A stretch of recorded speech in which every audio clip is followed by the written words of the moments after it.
All right, welcome to Dueling Scalpels, everyone. I'm your host, Dr. Abhishek Parmar. With me, as always, is my boy, Dr. Douglas Corey Campbell.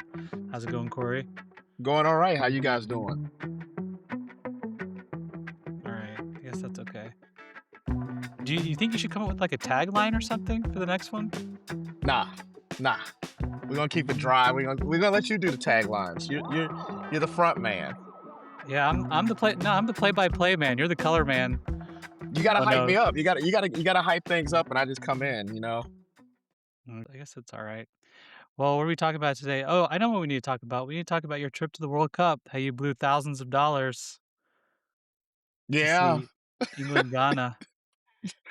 yeah. That was both one of those bucket list items as far as being a good experience, and probably one of the worst sporting experiences I've ever been a part of. I went to a 0-0 tie, which is which sounds as bad as it sounds on paper. There was not a shot on goal, which means there was no even attempt at a score until the second half. Oh, There was English fans losing their mind in the stands saying, "Do something for Christ's sake." It was the most boring sporting event I've ever been to. But and in typical English fashion, it was raining off and on the entire game.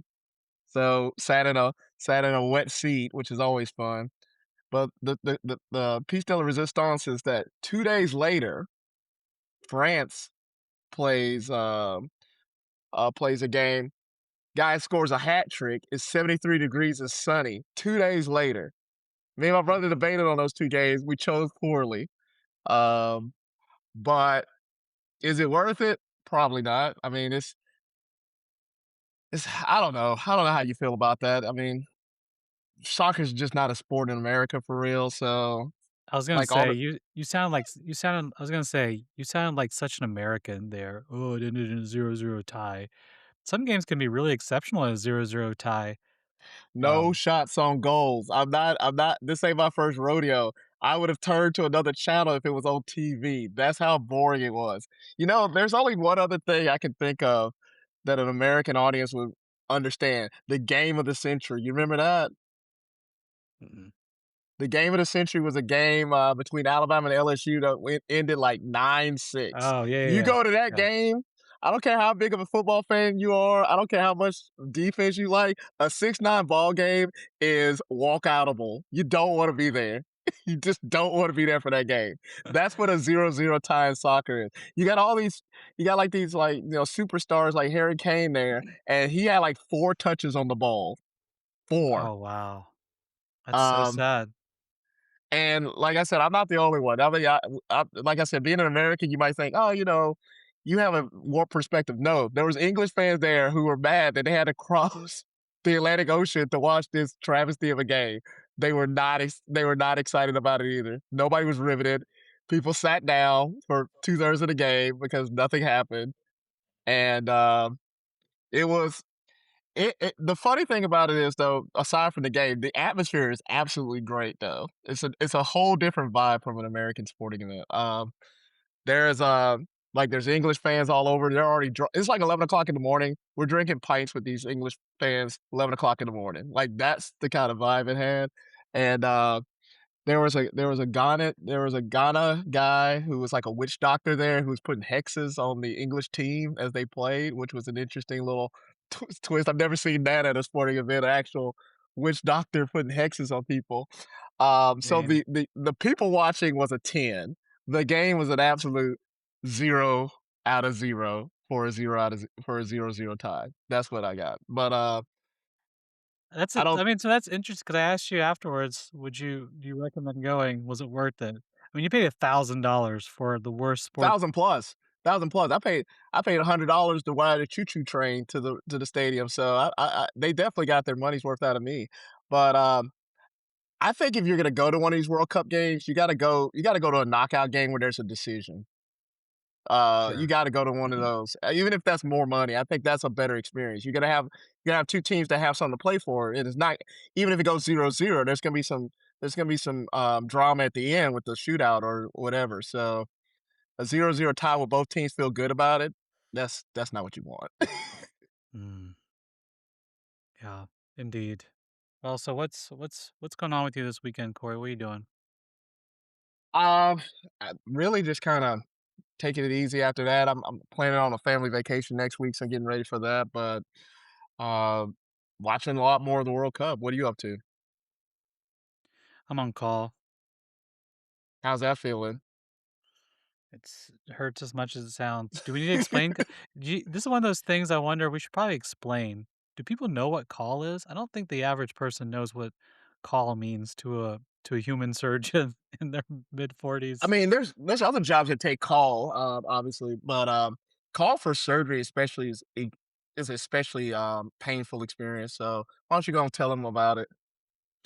So for those uninitiated in the world, call is when it's exactly what it sounds like. You are on call. So if anybody calls with the problem, you need to be available.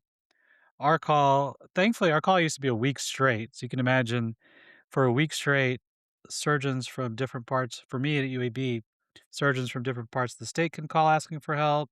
Nurses in the hospital can call for help. The residents will call for help. A lot of people calling, but worse than that is the doing that comes with it.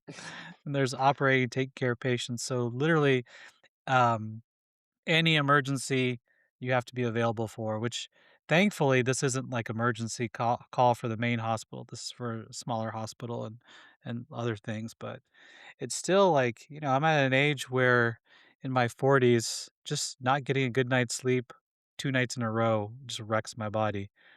But anyway, so call is something that surgeons do. You do it actually as a medical student. We took Q4 call for our whole medical school time. So Q is every 4 days, you'd be in the hospital for 24 to 30 hours. In residency, it would get down to Q3 or Q2 at one point, which they stopped doing that, I think. It's not good for people to every other day be in the hospital for 30 hours. Yeah, I tell you what though, I used to talk to my parents about this, and I tell a couple of little stories about it because, like you said, I've been taking call off and on since I was 23 years old, so that's 20 years of every 4th or 3rd day being miserable, because of your responsibilities to society, but I actually think in residency, call is actually somewhat better than it is, as an attending, and the reason I say that is because when you took call in residency, you were in the hospital, so you didn't have this illusion of free time, it was just you were working 24 hours, 30 hours, or whatever it was. This home call is it's better, but it's definitely worse on some level. Cause I told my mom, she was like, "Well, you seem like call bothers you so much." I said, "Imagine if every bellyache within a 3-county radius woke you up at night. That's call."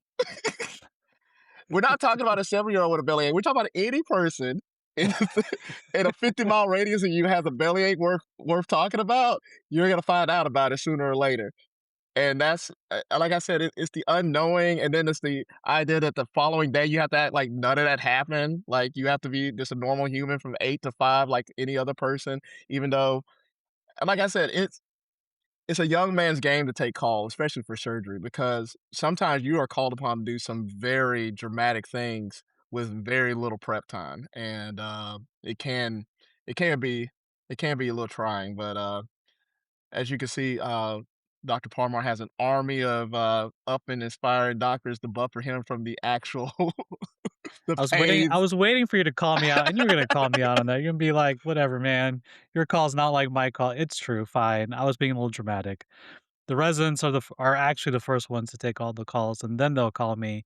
But, I mean, we're all getting called, but you're right, the home call is an illusion. This is when you're at home, and the idea is, "Oh, you're at home, so it's not as bad," but, I think and then the difference is you can take home call, I think, every day, so residents just do that for a week, and if you actually have to go into the hospital and operate and take care of people, then it's just like every day you're on call and your life is miserable, but, um, Well, yeah, yeah, they the whole problem with home calls is the expectation of you being normal right after that, which is when you right, take those in-house calls as a resident. I don't know how it was in the 80s or 90s, but when we were residents, they didn't expect to see you for at least a 12 to 24-hour period of time. No, right. nothing.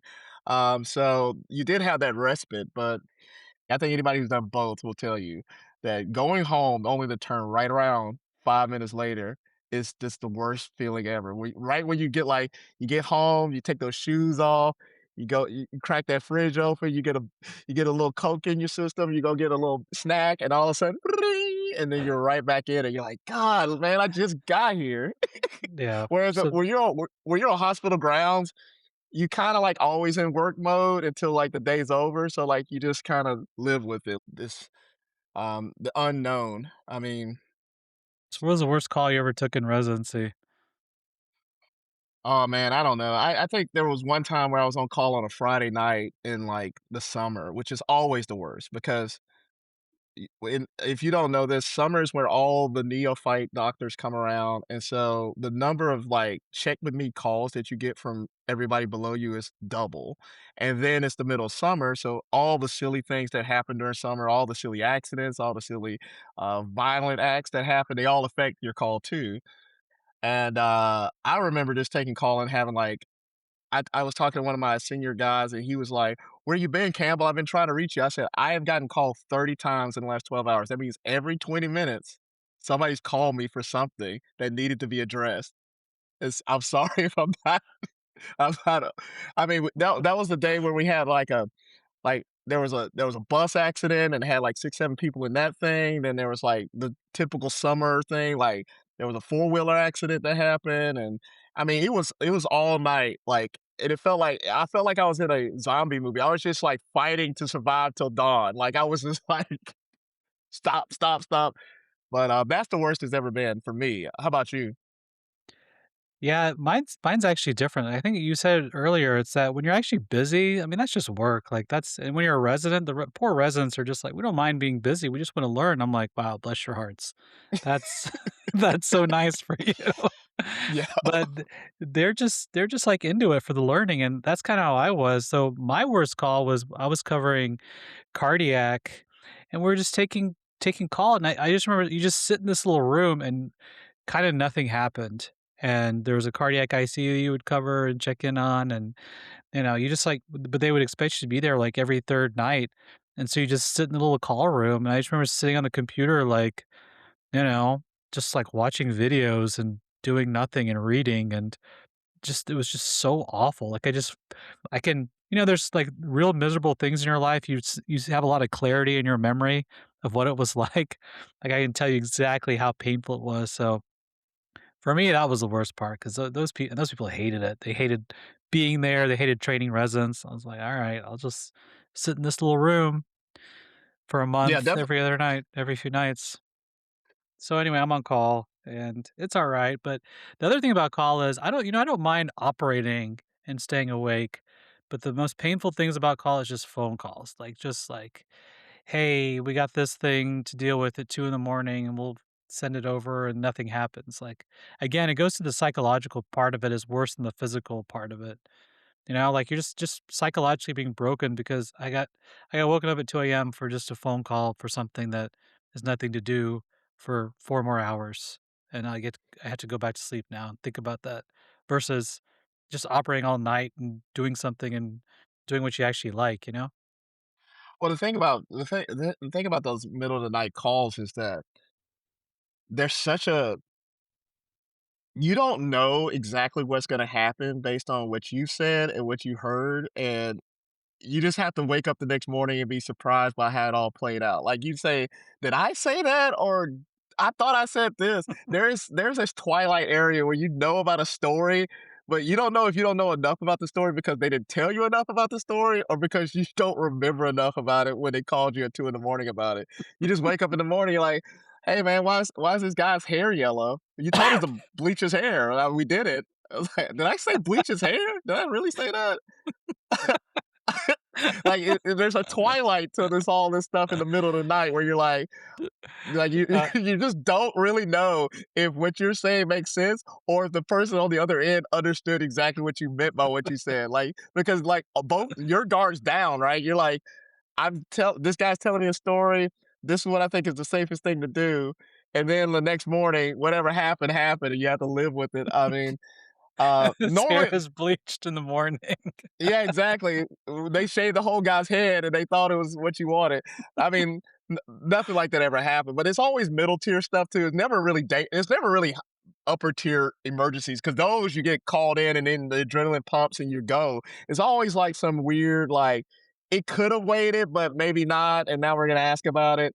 And then you like I said, you're so out of the loop because especially if you're taking home call, you don't even know what half time you don't even know who they're talking about because you're covering for more than just your own people. So you're like, they're like Joe Smith is like he needs a suppository at 2 in the morning. You're like, that sounds fine to me. And then like I said, his hair's bleached the next morning. You're like, I don't know why his hair's bleached. I don't know how I don't know how those two things happen together.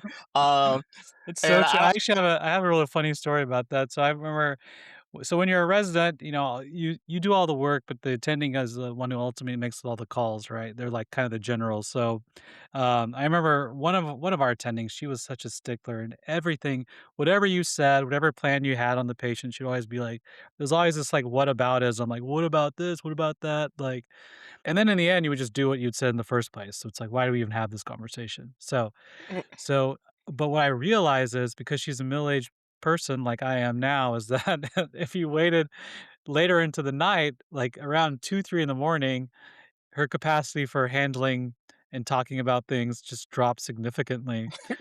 So what I would do is I would just rack up all the consults and not tell her about anything until like 2 in the morning. And I'd call her, be like, "Hey, Doctor So and so, I have 14 consults to talk to you about," and just rattle through each one of them. And she'd answer the phone like, "Hello," like just so broken. Probably how I answer the phone now as a middle-aged man. And she was so broken, I'd just be like, "Hey, 14 consoles, here we go." And there was silence on the end. I think she was asleep for most of our discussion, which is exactly what I wanted to happen. And you're right, she probably woke up the next day and so "I guess I said yes, whatever Dr. Parmar said, that's what we're doing now," and, like, that was the plan. So, I think I won that little game. I think the most important thing as a senior resident, because you're like a middle management guy, is to know what gets kicked up to the boss and what's just this light. We're not asking them about this tonight. That's just not gonna happen. But the other thing is too, you always like it's a weird phenomenon because like you said, like you saved all these consoles, not because you didn't know what to do, it's just because you had to make sure she knew that these were the plans that were coming across the line so that the next morning she would then wake up and somebody's hair was bleached or somebody had an eye patch on it. You're like, why is that happening? But the funny thing about being a mid-level residents, like, you do get these, like, orders in the middle of the night, and you're like, "They don't make any sense." And then you ask yourself this real important question. You're like, "Do they not make any sense because I don't know what I'm doing, or do they not make any sense because the person on the other end did not understand exactly what the situation was? Because they told me to put this person in a shower, and that makes no sense." And you feel this dread about, "I don't want to, but I need to call them back to verify that that is a plan that makes sense," because you sit there for a minute, you're like, wait a minute, that doesn't make any sense. I think they got that confused with somebody else. Like, like they got confused with their child or something. Just put that stuff away. You're like, what do you want me to do? You have That's to get all so these true. verifications. That's like residency in a nutshell. You're just figuring out, are you wrong or is the world wrong around you? Exactly. Am I getting this wrong? Because I think I've done this 2 or 3 times, but you've done it hundreds of times. So if you say that's what we're doing, that's what we're doing. So there's like as a lower level intern, everything anybody tells you is gospel. It doesn't matter who it is. Like if they've You're been a there foot longer than soldier. Just do the work. Just do the if work. they've been there longer than 6 weeks, they know what they're talking about and you don't. But when you get to be like a senior resident, you've seen a few of these things, you're like, I don't know what to do about that. I might just ca- like casually ignore what he just said to do and wait till the morning. Uh, and I've done that. I'm sure every resident's done that, where they just heard something, they're like, "That's just completely insane. He's gonna have to be here for that. Like, we're not doing that over the phone. He's gonna have to come in here and like make that happen. I'm not. I'm not doing that." That's so true. I've and now that you said that, I'm thinking about it, I think I've been the attending that has been done too, now that I'm not actual attending. "Hey, guys, why did we do that?" And then, uh, some of the later in the year residents are like, "'Cause that was a dumb idea. We didn't wanna do it, so we didn't." It's like, "Oh, okay. Sounds good. Thanks." I give you an example one time where I was being insubordinate because I thought it would make no sense, but it's because I didn't know what I was doing as opposed to the attendant not knowing he was doing it. We got this guy comes in with a sigmoid volvulus, and I'm talking to the attendant. I'm like, "Hey man, I think we're gonna have to operate on this guy. He's really sick, blah blah blah." He's like, "Stick a chest tube in his butt," and I was like, What? I don't know. How do you even do that? He's like, just stick a chest tube in his butt and we'll figure it out in the morning. I was like, I don't, that doesn't make any sense to me. So I just didn't do it. And then like the next Oh, morning, no. he comes in, he's on one because it hadn't been done. I was like, I don't know. I've never seen that. I don't know what the I don't know. I'll talk more about it. He sticks a chest tube in the guy's butt, and then it fixes the guy's problem. And I was just like I said, it's just like you ask these guys things at 2 in the morning, and they tell you something like that. It's a chest tube. It's in the name. It doesn't go there. And you don't do it. And then the next day you get chewed out. Well, most people call it a rectal tube because that's where it's going in, but the tube itself is, you know, I think that's on him, man. You gotta explain it. There's a rectal tube. Actually, it's on you. You should be like, "Are you really?" He says, "Yes, really. Chest tube." So for those who don't understand, like when you get your colon twisted up in a volvulus, like sometimes you relieve the volvulus and then handle the problem in the morning once the acute problem's over. And a chest tube is just a large bore plastic tube. That's really what it is. It's called a chest tube because that's what we use it for 99 times out of 100. But in one time out of 100 times, it can be used for other things. And if you don't know that, then you just completely like lose it and balk at anybody who tells you to do something like that because you're just like, I'm not doing that to this man. That's vulgar. That's terrible. Why would you do him like that? So you just wait. You're like, he's gonna have to do that. I'm not doing that. Because if you do that and it's not what you told, if you do that and it's not the right thing to do, then that looks a lot worse, in my opinion. And you have to make those kind of judgment calls in the middle of the night at 2 or 3 in the morning. Oh, yeah. There's so many stories like that of doing the wrong thing. Do we need to explain? We should also explain residency. You know the backstory behind residency, where it came from? The concept No, of I actually don't. I don't know where the term and the idea comes from. oh, man. So there's a great book for those who have an interest in surgical history. William Halsted, who's the father of modern American surgery. Genius on the Edge is a biography about William Halsted. So this guy was a surgeon at Johns Hopkins in the early 20th century.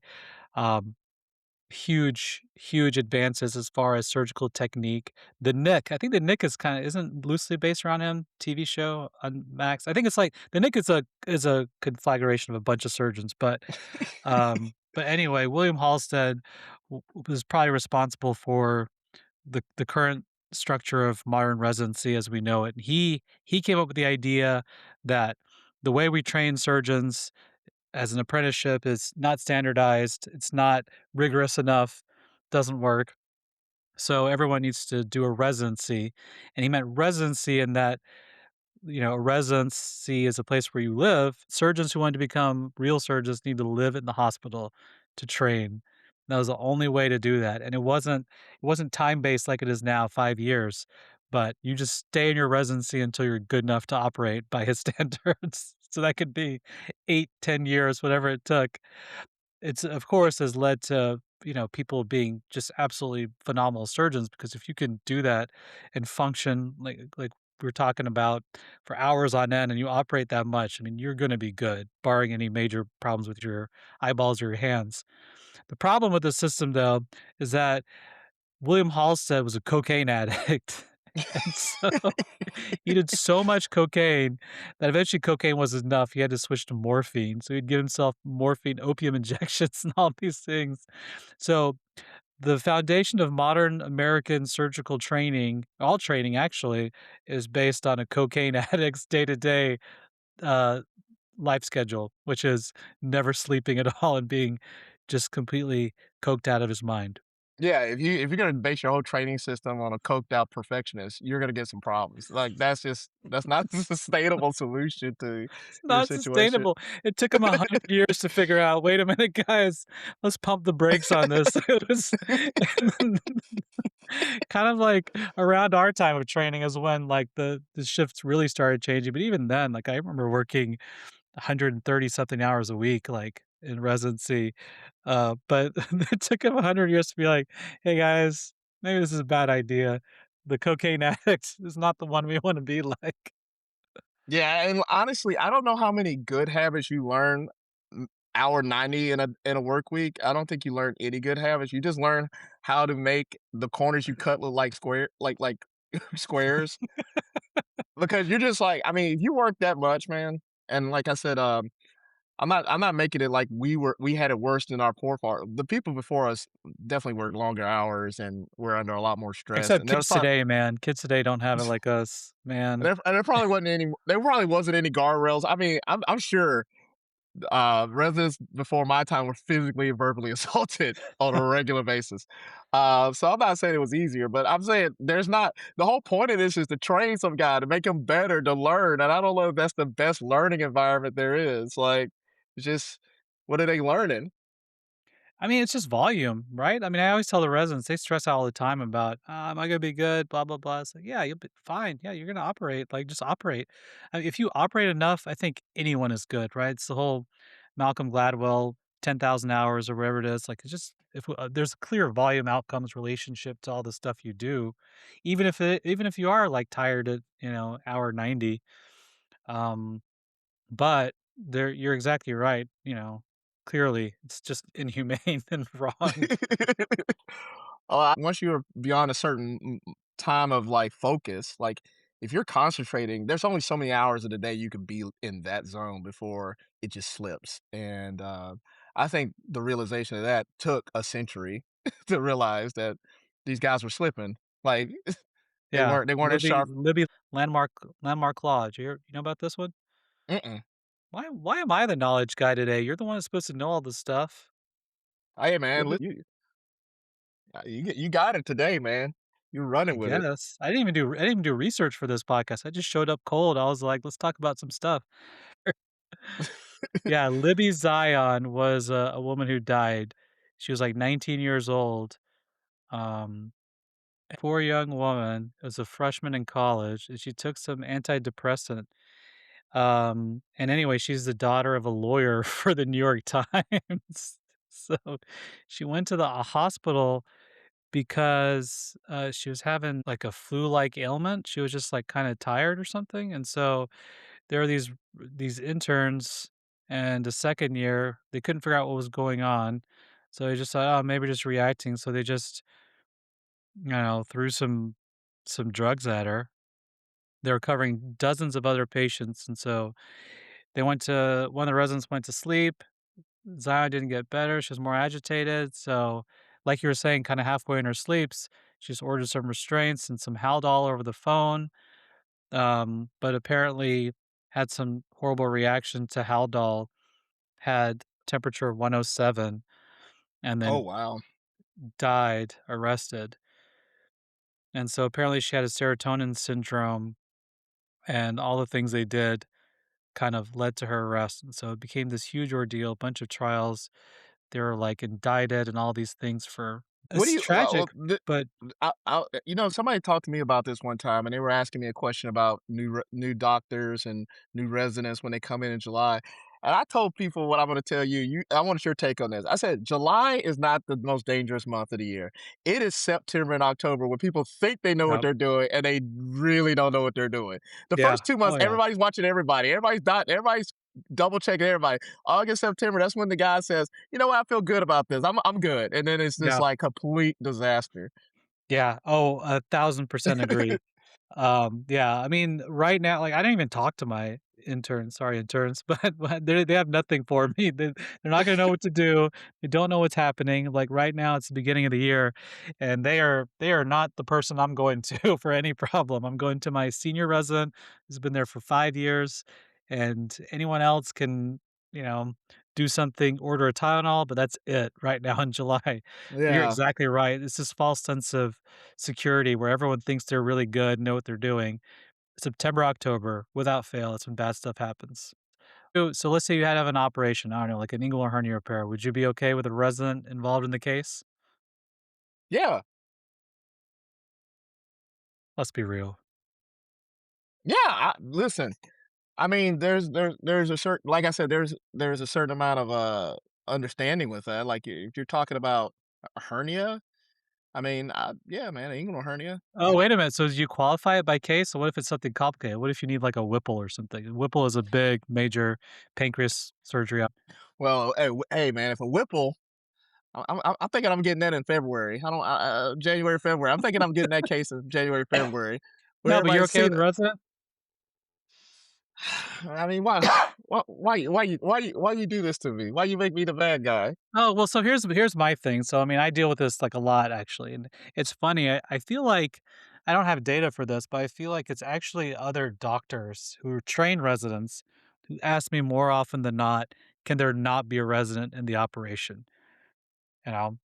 So they've Yeah. studied this first and foremost. There are data out there. So operations that have residents in them, and it's a hard thing to figure out, but operations with residents in them are safer on average than operations without residents, Hmm. because they're freaking out. You know, they're always trying to be careful and trying to watch out for things. So what I tell my patients is, what you're trying to ask me is, you want to fly in a plane and you want your pilot to not have a co-pilot or a navigator and you want that plane to be managed well, and that's a bad idea. The minute you start doing something differently than you always do, bad things happen. So, I totally 100% agree with that. I think as soon as you start changing the routine, and as soon as like somebody who's usually not there or who usually is there is not there, things start getting really shaky because like there's a rhythm to all that, and if that rhythm's broken, then that's the start of a chain of like things going really badly. Like, oh well, we normally had three people in the room, but we only had two because they didn't want the resident. Like weird stuff starts happening right around when you start changing protocol. I totally agree with that. yeah. So that's what I tell them, and I mean, usually the other thing is there has to be trust, like, I'm in charge, like, I don't let my residents do crazy things, like, I'm watching them and guiding them, like, if I think they're ready to do most of the case, that's what we're doing here, like, that's one day they're gonna be someone's surgeon. Alright, well, pretty good talk today, I think. Should we wrap this up? Yeah, man, let's do it. We figured things out. We figured out I, residents and such. yeah, Spruce man. didn't make an I don't appearance in know. this podcast, though, my man. Hey man, we don't need the cornball outros. Just call it How clean, did you know simple. how did you know I was gonna do a cornball outro? Spruce helped me, he's helped me buy a new pair of shorts. That's what I'm using AI for. I got some running shorts I really like, and, I told What are you Spruce, gonna do "Hey." in those?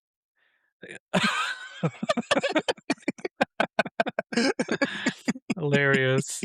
How about our new outro is me just shouting expletives at you to finish things off? We call it the Quentin Tarantino outro. written and Should we go written should by we go with the Quentin Tarantino. Tarantino? Yeah, maybe I'm gonna ask Spruce to design a Quentin should I get, Spruce to give me a Quentin Tarantino outro? I don't know if we can say that. I don't know if we can say that and keep our PG rating, PG-13 rating. Oh, it's a whole script. Oh, man. It really took that literally for Quentin Tarantino. It's a whole script that we gotta go through with us going back and forth. Yeah, nah, not happening. Does it have direction? Does it have stage direction? Turn And around then pensively. oh, man. Oh, this is actually kinda good. We gotta remember this for next one. We're gonna do a Tarantino dialogue. It's gonna be great. But one of it is, "Keep your mind sharper than your scalpel, because dull thinking hurts more people than dull instruments ever will." We'll see you next time on Dueling Scalpels. That's actually that's actually not terrible. Not terrible. Tarantino. So if you tell the AI to think like another guy that's better at writing than it is, it'll just write better. That's the key. We just gotta keep finding, Dickens. Every episode, I'm gonna tell it to be like someone else. That's the Tarantino. All right, we'll Give me see you a next time, everyone. give me a Hemingway exit with a little splash of a little splash of Thoreau.